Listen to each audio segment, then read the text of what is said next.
Hi viewers, my name is Brian Kizito, a tutor of ICT in Uganda. Once again, I'm here to take you through what we call computer software.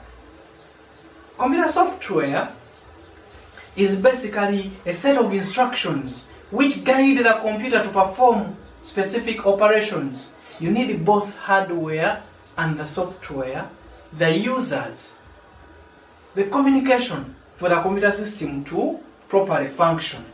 First of all, we shall look at the characteristics of a good software.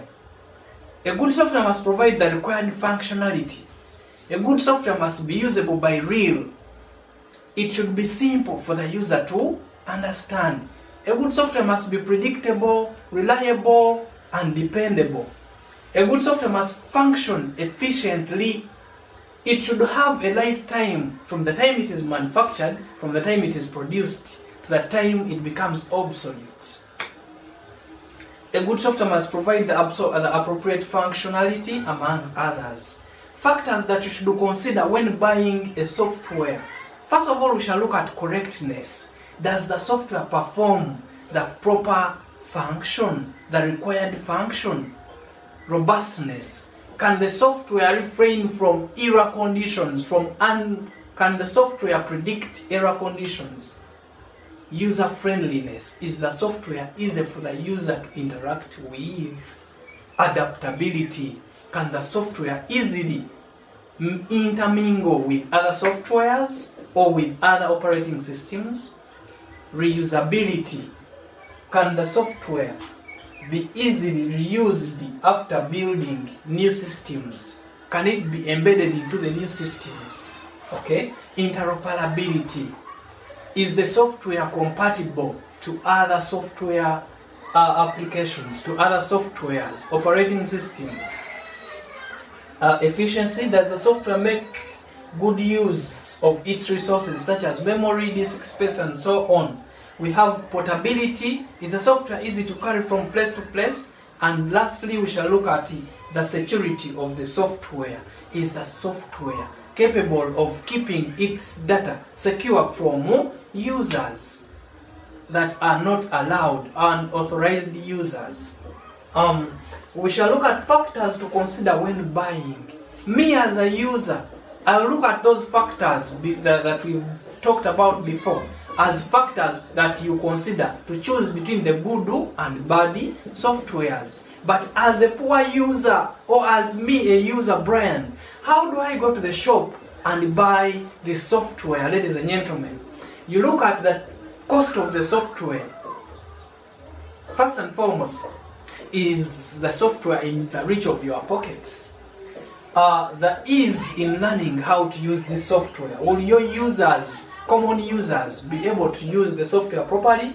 Does the software solve the problems of the user anyway? Is it reliable? Is it powerful? Is it fast, flexible, available, found easily on the market? Okay. Next we shall look at the classification of software. Ladies and gentlemen, software is basically grouped into two large groups. Where we look at the system software and application software.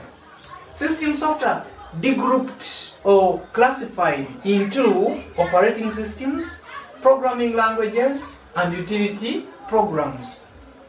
Operating systems is grouped further into embedded operating system, network operating system, and standalone operating systems. Utility programs will list a number of about 30 the utility programs, and the programming languages are divided further into basically three categories, where we have the low-level programming languages, the middle-level programming languages, and the high-level programming languages. Ladies and gentlemen, I'll introduce you to what we call application softwares.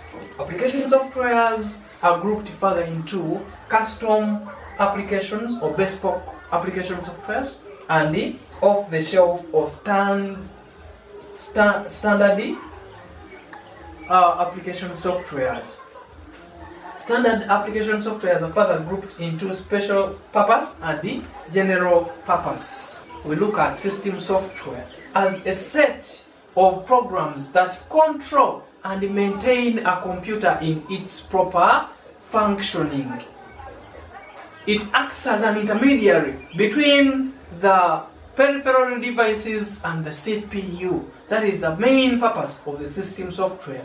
We said system software is grouped into operating systems, utility programs, and programming languages. The operating system is a generalized program that manages and coordinates all activities taking place in the computer system.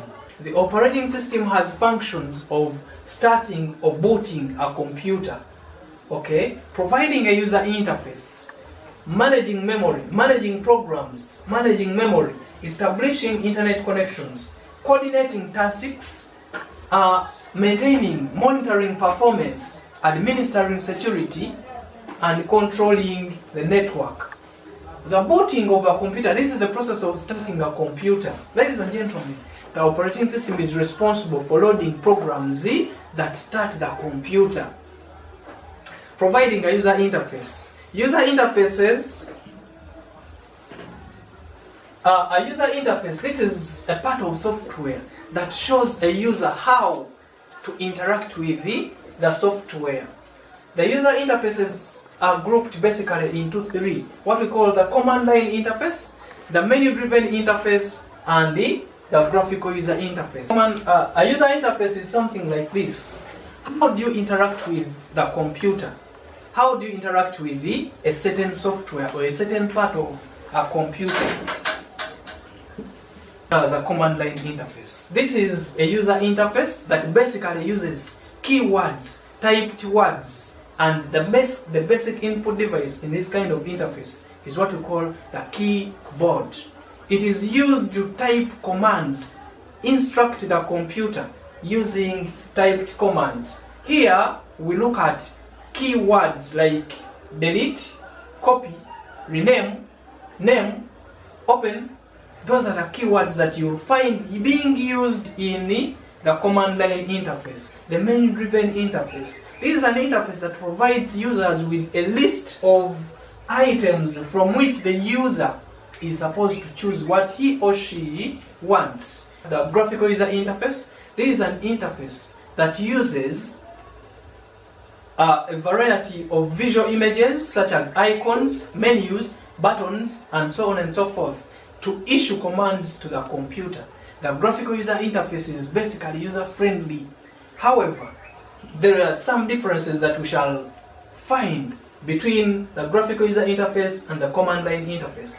The graphical user interface requires the computer to have more RAM because of the heavy graphics that require a lot of RAM to load the images, to load the programs into the computer's memory.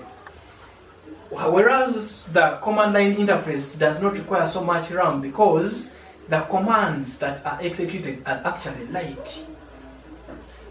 Secondly, we shall look at the speed in execution being slow for graphical user interface because of the heavy graphics still. However, on the command line interface side, the speed of execution is actually very, very fast. We said the operating system is also responsible for managing of files and memory in the computer. Ladies and gentlemen, up here you look at a file structure. We look at a storage device, maybe local disk C, and on local disk C we have Windows, documents, program files, games, and so on and so forth. In a folder called documents, we have a subfolder called letters, and we have letter 1, letter 2, and letter 3. Okay. We also have another subfolder called the school papers, and school papers has history and English. Ladies and gentlemen, that is what we call file management as a function of the operating system. There is what we call configuration of devices, establishing internet connection, and also monitoring the performance of a computer. That is done by the operating system. We looked at administering security.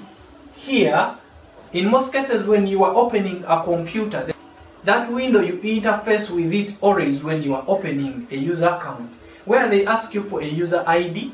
You identify yourself as a user of this specific machine or device, and they will ask you for your user ID and your user password for you to be granted authentication or permission to access this account or a certain account on a computer. Types of operating systems. We said we have basically standalone operating systems. These are operating systems that are installed or that work on a single computing device. Examples of the standalone operating systems include Unix, Linux, MS-DOS, Windows Visitor, and Windows has a list of versions of Windows that you can see here. We have Windows XP, Windows Visitor, Windows 2000D, Windows 2003, up to the latest version of Windows 2010. Next, we shall look at the network operating system. This is an operating system that supports a group of computers working together.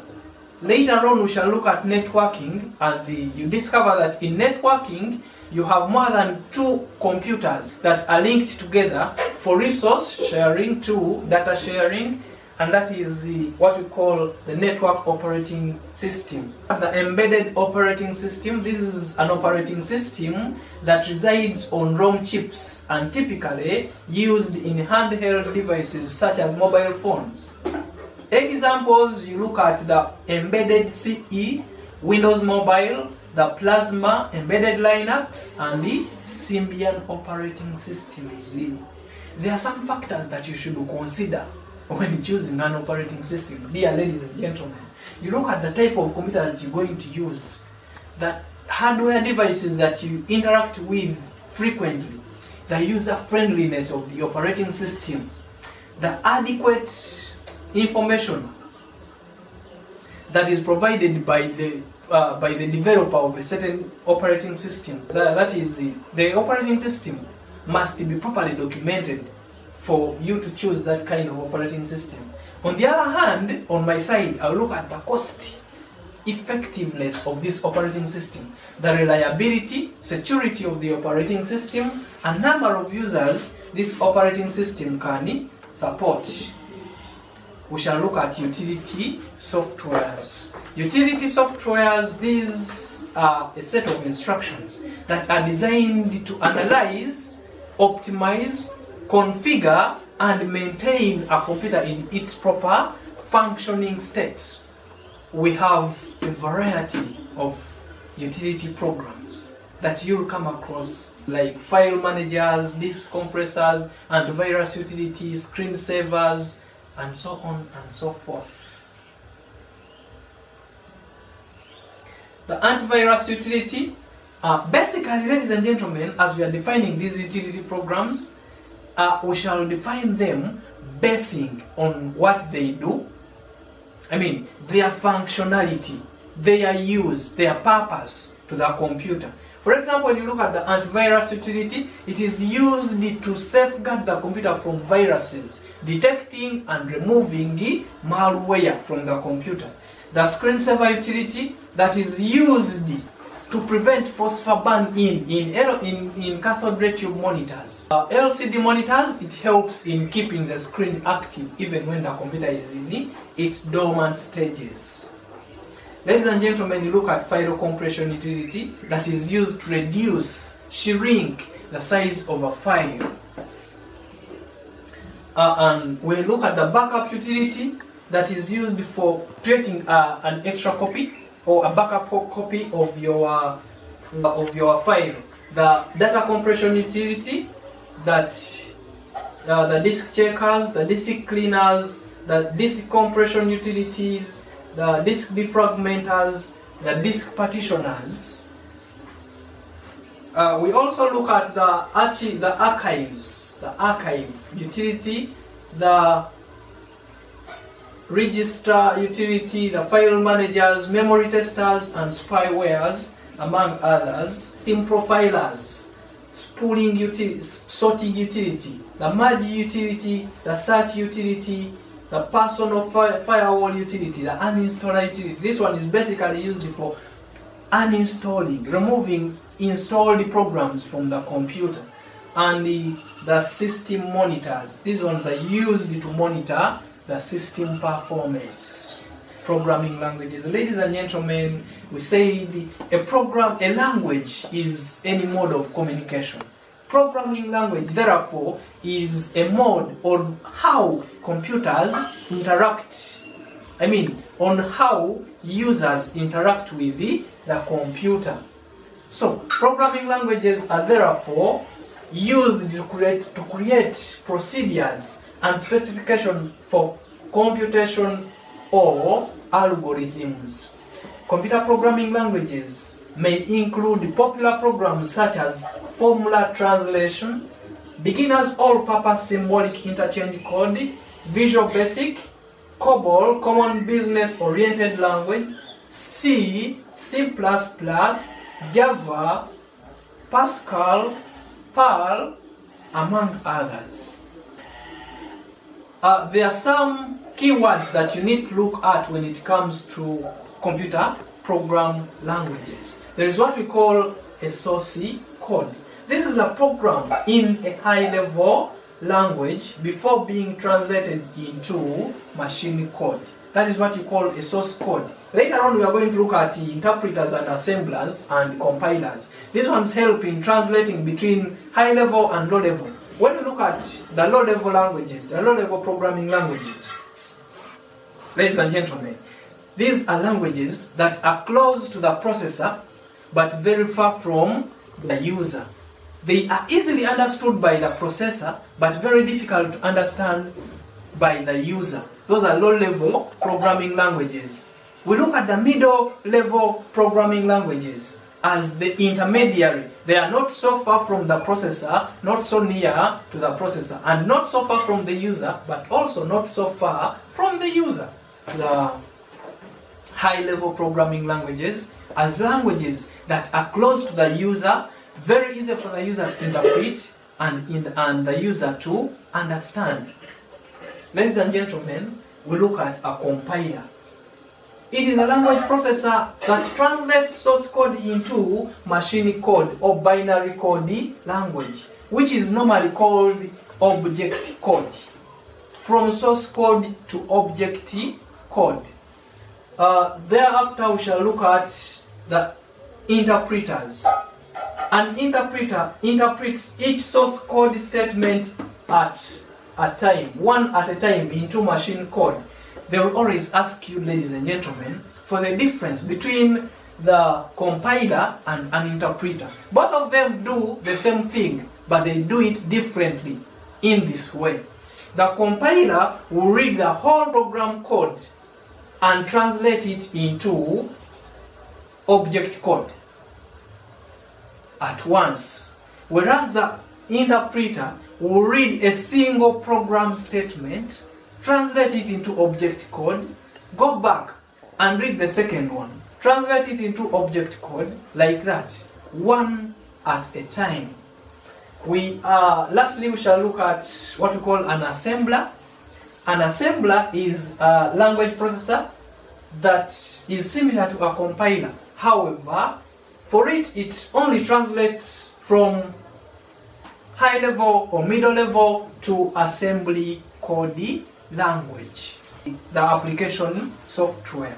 Application software, these are softwares that are designed to meet specific end user requests. Ladies and gentlemen, application softwares are classified into two. What we call the off-shelf application softwares and the customized application softwares. Off-shelf application softwares refer to software programs that are designed to meet a wide range of user problems. You do not have any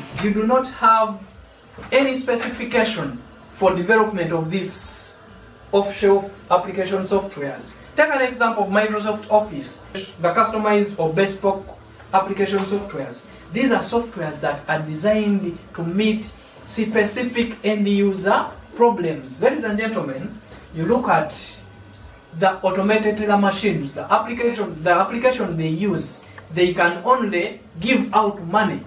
You cannot come and say, I want to type my exam and use an ATM to type your exam. Because this ATM has a software that has been designed to perform only one task, working with the who are you, what do you want to deposit or withdraw, and that is all that the ATM will do for you. Copyrighted software are software programs with restrictions according to use, modification, and the redistribution. The developer here designs their program and puts restrictions on who is supposed to use it when and to do what. Shareware is copyrighted software that is distributed at no cost for a trial period of time. After this trial period of time, ladies and gentlemen, you are requested to pay, to subscribe for continued use of this software. There is what we call a freeware. Just like you hear the word free. It is a software that is copyrighted, provided at no cost for use to users.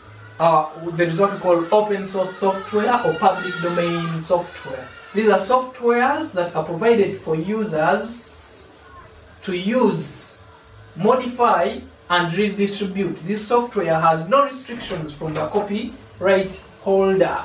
The public domain softwares provided to users free for download. Ladies and gentlemen, we have what we call web-based application softwares. These are programs hosted by a website. Users can access and interact with these web-based application softwares from any computer at any time, using internet connection, of course, because they are web-based. There is what we call a software suite. A software suite is a collection of individual application softwares sold as a single unit. Take an example of Adobe Master Collection 2017, Microsoft Office 2010. Terms used with software, we have what we call a software wizard, a computer program that guides users. A software wizard is a computer program that guides users on through the procedure of usage from one step to another. Ask the user questions which the user can answer, and the questions lead the user to the next step. Wizards are basically used in the installation of application softwares or softwares. Ladies and gentlemen, lastly, I'll tell you about what we call a software template, an application template. This is a document that contains a layout and formattings that are necessary in specific document types. With this, I want to end there.